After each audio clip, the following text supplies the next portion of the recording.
டேய் நீ மட்டும் சரியான ஆம்பளையா இருந்தா எங்க அதை செய், செஞ்சுதான் நீ பாரு, செஞ்சிடா, நீ உன்னால் முடிஞ்சா செஞ்சிடறா அப்படின்னு நம்ம ஒருத்தர் சொன்னோம்னா என்ன ஆகும், சர்ன்னு எதிர்த்தாப்புல இருக்கணும் காண்டாகும். அவன் அதை செய்யணும் அப்படின்னு சொல்லி நம்ம தூண்டி விடுற மாதிரி இருக்குமா இருக்காதா? இதே நம்மக்கிட்ட யாராவது சொன்னாலும் நமக்கு அதே அந்த கோவம் வருமா வராதா? அப்படி ஒரு விஷயத்த இப்போ திமுக காரர் ஒருத்தர் பண்ணி விட்டுக்கிறாப்புல நம்ம சிஎம் பார்த்து. கூடிய சீக்கிரம் வருவல் கண்டிப்பாக இருக்குது. அதே திமுக என்ன பண்ணுதுன்னா, மாற்றம் மாற்றம்னு சொல்லிட்டு நீங்கள் மாற்றத்தை என்ன கொண்டு வந்தீங்க? நாங்கள் என்னெல்லாம் பண்ணி வச்சோமோ அதை நீங்கள் பட்டிட்டிக்கிறீங்க பார்க்குறீங்க.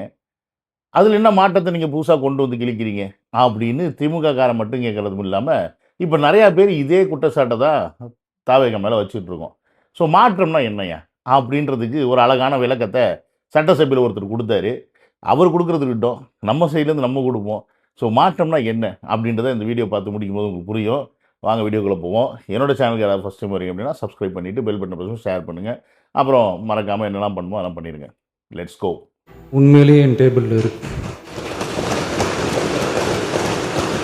அத்தனையும் ப்ரூஃபோட இருக்கு. ஓபன் பண்ண வச்சிடாதீங்க.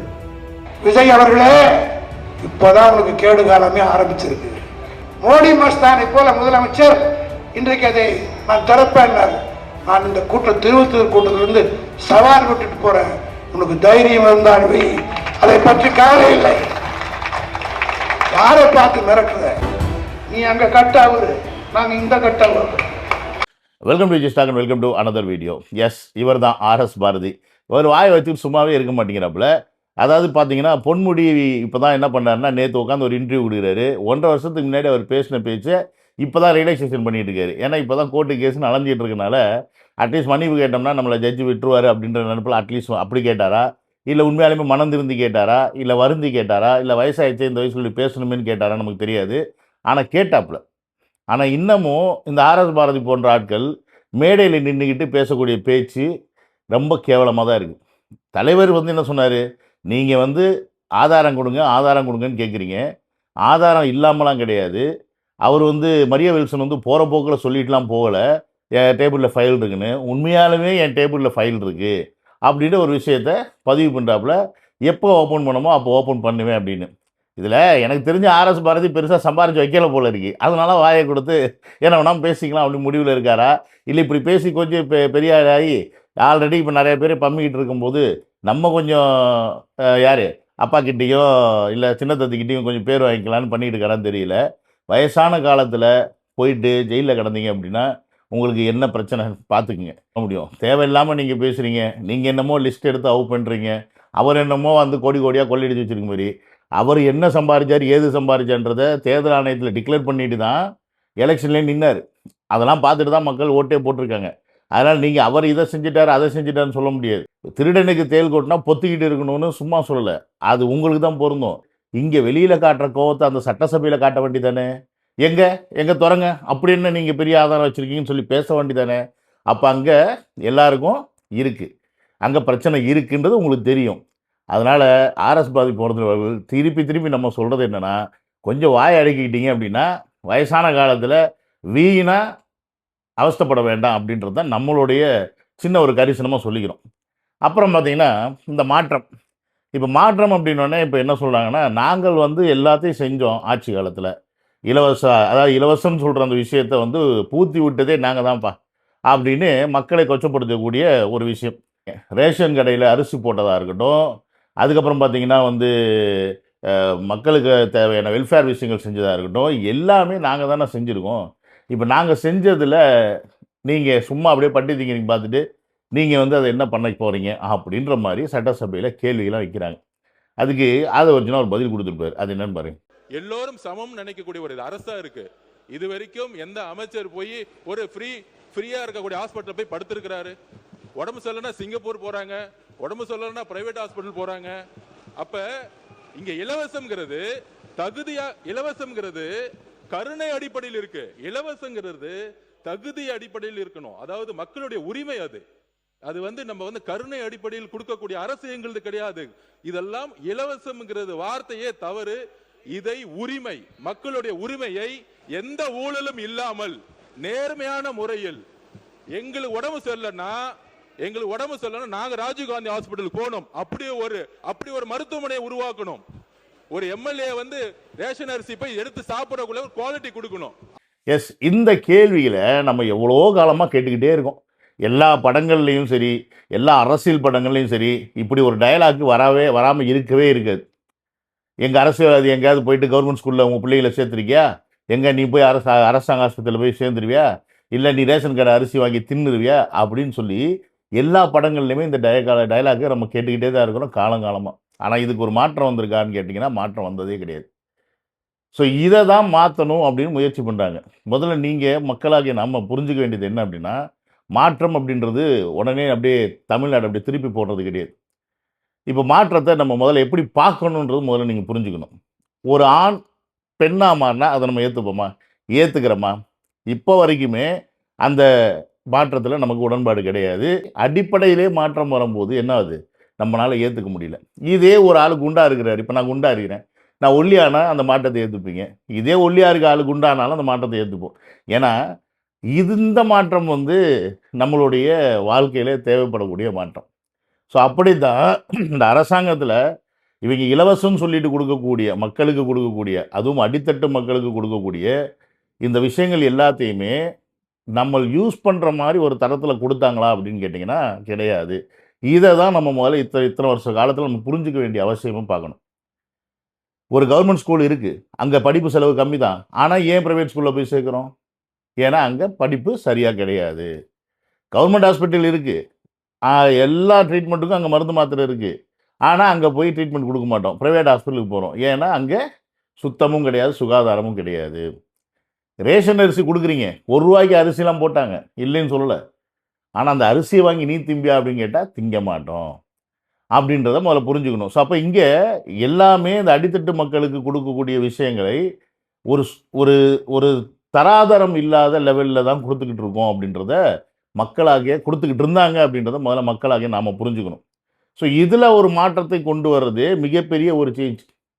இன்றைக்கி ரேஷன் கடையில் போயிட்டு அரிசி வாங்கி சாப்பிட்றவங்க இருக்காங்களான்னு கேட்டால் 100% இருக்கிறாங்க. இன்றைக்கும் அடித்தட்டு மக்கள் ரேஷன் கடையில் போயிட்டு அரிசி வாங்குறது, அதை வாங்கிட்டு வந்துட்டு என்ன பண்ணுவாங்க, சோறா சாப்பிட்றாங்களோ இல்லையோ அரைச்சி இட்லிக்கு தோசைக்கு யூஸ் பண்ண ஆரம்பிச்சிருவாங்க. ஸோ இப்படி ரேஷன் கடையில் கொடுக்கக்கூடிய பருப்பாக இருக்கட்டும், எண்ணெயாக இருக்கட்டும், என்ன பொருளாக இருந்தாலுமே ரேஷன் கடையில் ஒரு குவாலிட்டியான ப்ராடக்ட் கிடைக்குது அப்படின்னா அவன் ஏன் போயிட்டு மளிகை கடைக்கும் சூப்பர் மார்க்கெட்டுக்கும் ஹைப்பர் மார்க்கெட்டுக்கும் அலைய போகிறான்? ரேஷன் கடையில் வாங்கிக்கலாம்ல. ஒரு குடும்பத்துக்கு ஒரு 2 பேருக்கு தேவையான பொருட்களை ரேஷன் கடையில் வாங்கி வாழ முடியும் அப்படின்னா கண்டிப்பாக இன்றைக்கி கொடுக்கக்கூடிய அந்த குவான்டிட்டியில் வாழ முடியும். ஆனால் அங்கே தரமான பொருள் கிடைக்காதனால என்ன பண்ணுறோம், நம்ம கடைகளை தேடி ஓடுறோம் அப்படின்றத நம்ம முதல்ல புரிஞ்சுக்கணும். ஸோ அந்த ஒரு விஷயத்தில் தான் இன்றைக்கி தமிழக அரசு கான்சன்ட்ரேட் பண்ணிக்கிட்டு இருக்காங்க ஒவ்வொரு விஷயத்துலையும். அப்போ இங்கே அடிப்படை மாற்றம் அப்படின்றது புதுசாக ஒன்றும் டக்குன்னு அப்படியே கொண்டு வந்து பெருசாக மாற்றம் வந்து யாருமே பண்ண முடியாது, அப்படி எதுவுமே கிடையாது. இருக்கிறத எப்படி மேம்படுத்துறீங்க அப்படின்றது தான், நம்மளுடைய வாழ்க்கை தரத்தை எப்படி மேம்படுத்துறது அப்படின்றது தான். நடந்து போகிறவனை சைக்கிளில் போக வைக்கிறதும், சைக்கிளில் போகிறவனை பைக்கில் போக வைக்கிறதும், பைக்கில் போகிறவனை காரில் போக வைக்கிறதும் அப்படின்றது தான் வாழ்க்கை தரத்தோடைய மாற்றம் அப்படின்றதை ஒழிய, காரில் போய்கிட்டு இருக்கிறவனுக்கு ஒரு மாதிரி லைஃப்பும், நடந்து போகிறவனுக்கு ஒரு மாதிரி லைஃப் இருக்கும் அப்படின்றா அது வந்து நம்ம வந்து மாற்றத்தில் வந்து பார்க்க முடியாது. அது எதில் இருக்கணுமோ அதில் இருக்கட்டும். அவன் சம்பாதிக்கிறான், லக்ஸரியாக இருக்கான், அது வேறு விஷயம். இவன் சம்பாதிக்கல, கம்மியாக சம்பாதிக்கல, அதுக்கான வாழ்க்கையாக இருக்கட்டும். ஆனால் ஒரு கடையில் போயிட்டு அவன் வாங்குகிற அரிசி, அந்த ஒரு ரேஷன் கடையில் போயிட்டு அவன் வாங்கின அரிசியாக இருந்தாலும் அவன் சாப்பிட்ற மாதிரி இருக்கணும், நம்ம வாங்கி சாப்பிட்றதாலும் சாப்பிட்ற மாதிரி இருக்கணும் அப்படின்றது தான் நம்ம புரிஞ்சிக்க வேண்டிய விஷயம். ஏன்னா இதெல்லாம் அடிப்படை தேவை. ஒரு உணவு, மருத்துவம், கல்வி அப்படின்றது ஒருத்தருடைய அடிப்படை தேவை. இந்த அடிப்படை தேவையில் மாற்றத்தை கொண்டு வந்துச்சா இத்தனை ஆண்டு காலமாக இந்த திராவிட கட்சிகள் அப்படின்றத நம்ம பார்க்கணும். அப்போ அந்த ஸ்டேட்டஸை மாற்றுறது தான் இன்றைக்கி தமிழக வெற்றிக்கழகத்தில் பிரதான கொள்கையாக வச்சுருக்காங்க. அதில் தான் அவங்க வந்து கவனம் செலுத்திட்டு இருக்காங்கன்றதை முதல்ல நம்ம புரிஞ்சுக்கணும். அதை விட்டு திமுககாரன் சொல்கிறான், திமுககாரன் வந்து ஆமாம் அவங்க செஞ்சதே நம்ம வந்து என்ன பெருசாக செய்கிறோம் அப்படின்னு சொல்லி நம்மளும் முட்டாள்தனமாக டிவிகேவை குறை சொல்லிக்கிட்டே இருந்தோம் அப்படின்னா இங்கே மாற்றம்னு ஒன்று நடக்கிறதுக்கு வாய்ப்பே கிடையாது. திருப்பி அதே சாக்கடையிலே நம்ம கடந்து சாக வேண்டியதான் அப்படின்றது முதல்ல நீங்கள் புரிஞ்சுக்கணும். அதே ஆதவர்ஜுனா ஒரு உதாரணத்தை ஒன்று சொன்னார், சின்ன மாற்றம் தான். அதாவது இங்கேருந்து கோயம்புத்தூர் வரைக்கும் போகிற நம்ம தமிழ் மக்கள் கோயம்புத்தூர் பார்டரை தாண்டி கேரளாக்குள்ளே நுழைஞ்சிட்டாங்க அப்படின்னா அங்கே ஸ்பீட் லிமிட்டை மெயின்டைன் பண்ணுறாங்க. அங்கே 80 கிலோமீட்டர்னா 80 கிலோமீட்டர் தான் போகிறாங்க, 100 கிலோமீட்டர்னா 100 கிலோமீட்டர் தான் போகிறாங்க. ஆனால் தமிழ்நாட்டுக்குள்ளே அதை ஃபாலோ பண்ணுறாங்களான்னு கேட்டால் ஃபாலோ பண்ணுறது கிடையாது. ஏன்னா தமிழ்நாட்டில் அவங்கள மானிட்டர் பண்ணுறதுக்கோ அவங்க மேலே வந்து ஸ்ட்ரிக்டாக ஆக்ஷன் எடுக்கிறதுக்கோ எந்த ஒரு வசதியும் இல்லை. அப்படின்னா என்ன, அந்த மாதிரி சேஞ்சஸை இப்போ வரைக்கும் இம்ப்ளிமெண்ட் பண்ணலை அப்படின்னு. ஆனால் இதே கேமராவில் 50 மீட்டருக்கு 100 மீட்டருக்கு ஒரு கேமரா வச்சுருக்கனால இவங்க ஃபாஸ்ட்டாக போனாங்கன்னா ஆட்டோமேட்டிக்காக ஃபைன் விழுகுது. அப்போ அவங்க பார்டர் கிராஸ் பண்ணும்போது அந்த ஃபைனை கட்டாமல் அவங்க வெளில வர முடியாமல் போகுது. அப்போ என்ன பண்ணுறாங்க, அவங்க ஸ்பீட் லிமிட்டை மெயின்டைன் பண்ணுறாங்க. ஸோ அப்போ இங்கே தமிழ்நாட்டிலே அது மாதிரி மாற்றங்கள் கொண்டு வரணும். நம்ம அதுக்கேற்ற மாதிரி இம்ப்ளிமெண்டேஷனை செய்யணும், அதுக்கேற்ற மாதிரி இன்ஃப்ராஸ்ட்ரக்சரை டெவலப் பண்ணணும் அப்படின்ற ஒரு விஷயத்த பதிவு பண்ணுறாரு. அப்போ இங்கே மாற்றம் அப்படின்றது ஒரு அரசாங்கம் நினைச்சா மட்டும் வந்துடும் அப்படின்னு கேட்டிங்கன்னா கிடையாது. அவங்க என்னென்ன முயற்சிகள் எடுக்கிறாங்களோ அதுக்கு மக்களாகிய நாமளும் சேர்ந்து ஒத்துழைச்சா மட்டும்தான் மாற்றம் வரும். அதை விட்டுவிட்டு அவங்க என்ன பண்ணாலும் அதில் குறை, அதில் வந்து ஒரு நொன்னாட்டியம், இது இப்படி அது அப்படின்னு நம்ம சொல்லிக்கிட்டே இருந்தோம்னா ஒரு காலத்துலேயும் ஒரு மாற்றமும் வராது. எதிரியாக இருக்கிறவன் என்ன செஞ்சாலும் குறை சொல்கிறது தான் அவனோட வேலை. நம்ம பழமொழி ஒன்று சொல்லுவாங்கள்ல, ஆகாத மாமியார் கைப்பட்டா குத்தம், ஆகாத மருமக கைப்பட்டா குத்தம், கால் பத்தம் குத்தம்னு சொல்லிட்டு ஒரு பழமொழி இருக்குல்ல, அது மாதிரி தான் தமிழக வெற்றி கழகம் என்ன செஞ்சாலும் அதில் குத்தம் கண்டு கொடுப்பாங்க.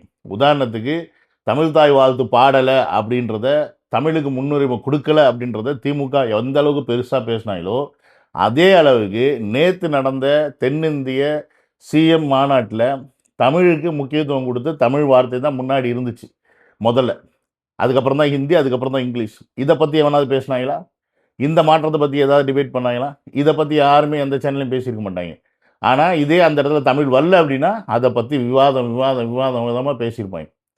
இதே விஷயம் 2022 கேரளாவில் நடக்கும்போது அங்கே கேரளாவுடைய அந்த மொழியே கிடையாது, ஹிந்தி இங்கிலீஷில் தான் இருந்துச்சு.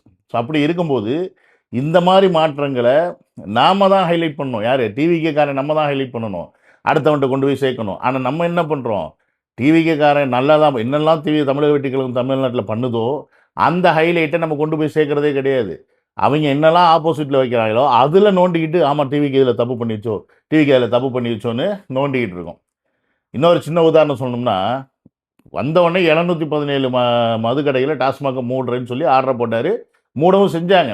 ஆனால் தமிழக வெற்றி கழகத்தில் மூடினதுக்கப்புறமா இப்போ வரைக்கும், அதாவது நேற்று சட்டசபையில் திருப்பி லிஸ்ட்டு கொடுக்குற வரைக்குமே அதை பற்றின சர்ச்சை பேச்சு தான். மூடிட்டேன்னு சொல்கிறாங்க, எங்கே மூடினாங்க, இங்கே திறந்துருக்காங்க, அங்கே திறந்துருக்காங்க அப்படின்னு சொன்னதாக இருக்கட்டும். ஆர்டிஐயில் நாங்கள் ரிக்வஸ்ட் கேட்டு ஆர்டிஐலேருந்து எங்களுக்கு பதிலே இல்லை, நீங்கள் அங்கே போய் வாங்கிக்கிங்க இங்கே போய் வாங்கிக்கின்னு சொல்லி எங்களை அழக்கழிக்கிறாங்க அப்படின்னு சொல்லி பேசினதாக இருக்கட்டும். இந்த கவர்மெண்ட்டு 717 கடையை மூடலை அப்படின்னு சொல்லி ஒரு பொத்தாம் பொதுவாக தமிழக வெற்றி கழகத்து மேலே ஒரு குற்றச்சாட்டை வச்சாங்க. தமிழக வெற்றி கழகத்து மேலே குற்றச்சாட்டை வைக்கும்போது நம்ம என்ன பண்ணுறோம், அதை ப்ரூவ் பண்ணுற மாதிரி ஏதாவது பண்ணுறோம்னா பண்ணது கிடையாது. அந்த குற்றச்சாட்டு உண்மையான நோன்றமே ஒழிய அதில் ஏதாவது குறை இருந்துச்சுன்னா ஆமாம் தமிழக வெற்றி கழகம் செய்யக்கூடாது, இப்படி பண்ணக்கூடாதுன்னு குறை சொல்கிறமே ஒழிய அதை வந்து நிரூபிக்கிறதுக்கு நம்ம எதுவுமே பண்ணதில்லை.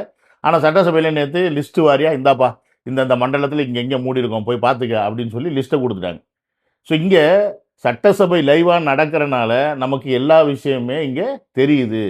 அவங்க என்ன தப்பு பண்ணாங்க, திமுக காரது வரைக்கும் என்னெல்லாம் தப்பு பண்ணியிருக்காங்க அப்படின்றது தெரியுது. தமிழக வெற்றி கழகம் என்னெல்லாம் அந்த தப்பை வந்து மாற்றுது, அந்த தப்பை வந்து சரியாக்குறாங்க அப்படின்ற விஷயத்த சட்டசபையில் பதிவு பண்ணிகிட்டே இருக்கிறாங்க. எந்த அளவுக்கு வந்து பயிரெல்லாம் வந்து வீணாக்குனாங்க, மழையில் வந்து நனைய விட்டாங்க, எத்தனை மெட்ரிக் டன் வீணாக போச்சு அப்படின்றது எல்லாருக்குமே தெரியும். அதுக்கு இன்றைக்கி தமிழக வெற்றி கழகமாக என்ன மாதிரியான முடிவு எடுத்திருக்காங்க, எத்தனை இடத்துல குடோன் கட்ட போகிறாங்க, அந்த குடோன் எத்தனை மெட்ரிக் டன்னை வந்து சேவ் பண்ணும் அப்படின்ற விஷயத்தையும் சட்டசபையில் பதிவு பண்ணுறாங்க. இதை பற்றி நம்ம பேசுவோமான்னு கேட்டோம்னா பேச மாட்டோம்.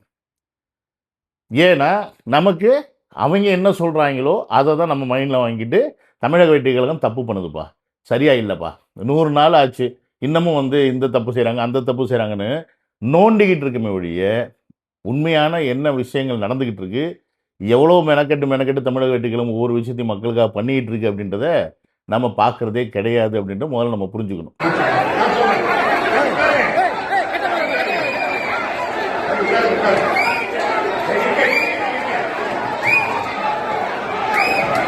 ஸோ இதெல்லாம் யார் பேசணும், இதெல்லாம் யார் கொண்டு வந்து மக்கள்கிட்ட செய்யணும், இந்த மீடியாக்காரங்க செய்யணும். ஆனால் மீடியாக்காரங்க என்ன பண்ணுறாங்க, விவாத மேடை நடத்தி விட்டு இப்படி வம்பிழுத்து விட்டு சண்டை போட வச்சுக்கிட்டு இருக்காங்க. இதுதான் மீடியா சேனல் பண்ணக்கூடிய விஷயம். அப்போ இந்த மீடியாக்கள் எல்லாமே எந்த அளவுக்கு கொத்தடிமையாக இருக்கிறாங்க, மக்களின் மனநிலைமையை எப்படி மாற்றிக்கிட்டு இருக்காங்க அப்படின்றத நீங்கள் புரிஞ்சுக்கணும். ஆக்கப்பூர்வமான விஷயத்தை மீடியாவில் எடுத்து பேசணும். ஒரு தமிழக முதலமைச்சர் தமிழ்நாட்டில் என்னெல்லாம் செஞ்சுக்கிட்டு இருக்காரு, என்ன மாதிரியான திட்டங்களை அறிவிக்கிறாரு, என்ன மாதிரியான திட்டங்கள் நல்லது கெட்டது எல்லாமே பேசணும், தப்பு கிடையாது. ஆனால் பேசணும். அதை பற்றி பேசுகிறாங்களான்னு கேட்டால் அதை பற்றி பேச கிடையாது. அதை தவிர்த்து வேணுனே வாதம் பண்ணுற மாதிரி, வேணுனே வம்பிழுக்கிற மாதிரி ஒரு கண்டென்ட் எடுத்து இவங்க வந்து உட்காந்துக்கிட்டு கேள்வி கேட்குறது. அந்த பக்கம் ஒரு 3 பேர், இந்த பக்கம் ஒரு 3 பேர். நம்ம இவங்கள பற்றி பேசும்போது அவங்களுக்கு கோவம் வருது, அவங்கள பற்றி பேசும்போது நமக்கு கோவம் வருது. பட் இருந்தாலும் நம்ம கோவம் வந்தாலும் நம்ம ஆள்ற இடத்துல இருக்கணும், நம்ம அடக்கி வாசிச்சுட்டு இருக்கோம். நம்ம வந்து செஞ்சுட்டு இருக்கனால அவங்களால செய்ய முடியாதனால வம்பிழுக்கிறதுக்குன்னே அவங்கள வர வச்சு இந்த மாதிரி ப்ரோக்ராம் பண்ணுற மாதிரி நமக்கு தோணுது. அப்போ இதெல்லாம் வந்து நாம தான் புரிஞ்சுக்கணும், மக்களாகிய நாம தான் புரிஞ்சுக்கணும். 2026 உட்காந்துக்கிட்டு கையில் மொபைல் ஃபோன் வச்சுக்கிட்டு நோண்டுனா எல்லாமே கிடைக்குதுன்றது தெரிஞ்சும் திருப்பி 50, 60 காலகட்டத்தில் டிவியில் போடுற நியூஸ்காரன் என்ன சொல்கிறானோ அதை பார்த்துக்கிட்டு அது அப்படியா அப்படின்னு கேட்குறதா இருக்கட்டும், இல்லை ஒரு டிபேட்டில் உட்காந்துட்டு அவன் பேசுறது கேட்டுட்டு ச்சே இப்படியா பண்ணுறாங்க தமிழக வெட்டிக்கலாம் அப்படின்னு கேட்கறதா இருக்கட்டும், இது முட்டாள்தனத்தின் உச்சம். ஸோ அப்போ தற்குறின்னு சொல்லி சொன்னாங்கல்ல, உண்மையாலுமே இதுதான் தற்குறித்தனம். தமிழக மக்களுக்கு தேவையான விஷயத்தை செய்கிறதுக்கு ஒரு அரசாங்கம் வந்திருக்கு அப்படின்னா அந்த அரசாங்கத்துக்கு தேவையான அவகாசத்தை கொடுக்கணும். அந்த அரசாங்கம் ஏதாவது செஞ்சிச்சுன்னா அதில் நல்லது கெட்டது இருக்கா அப்படின்னு ஆராய்ங்க, தப்பு கிடையாது. ஆனால் அதை நோண்டி அது சரியில்லை, இது அப்படி பண்ணக்கூடாது அப்படின்னு முதல்ல அங்கேயே ஃபுல் ஸ்டாப் வைக்காதீங்க. கொஞ்ச நாள் விடுங்க, ஏன் பண்ணுறாங்க, எதுக்கு பண்ணுறாங்க அப்படின்றது தெரியும். தெரிஞ்சால் தான் நீங்கள் என்ன பண்ணுவீங்க, ஓ அப்போ அது அவர் செஞ்சது கரெக்டு தான் அப்படின்னு நமக்கு தோணும். ஆரம்பத்திலேயே இது சரியில்லை அது சரியில்லைன்னு கட் பண்ணி விட்டிங்கன்னா அவங்க என்ன பாயிண்ட் ஆஃப் வியூவில் ஒரு விஷயத்தை செய்கிறாங்கன்றதே நமக்கு புரியாது. ஸோ மக்களாகிய நாம முதல்ல அதை புரிஞ்சுக்கணும் அப்படின்றது இந்த வீடியோ மூலிமா கேட்டுக்கிட்டு வீடியோ முடிச்சுக்கிறேன். See you on another video. Love you all. Take care. Bye bye.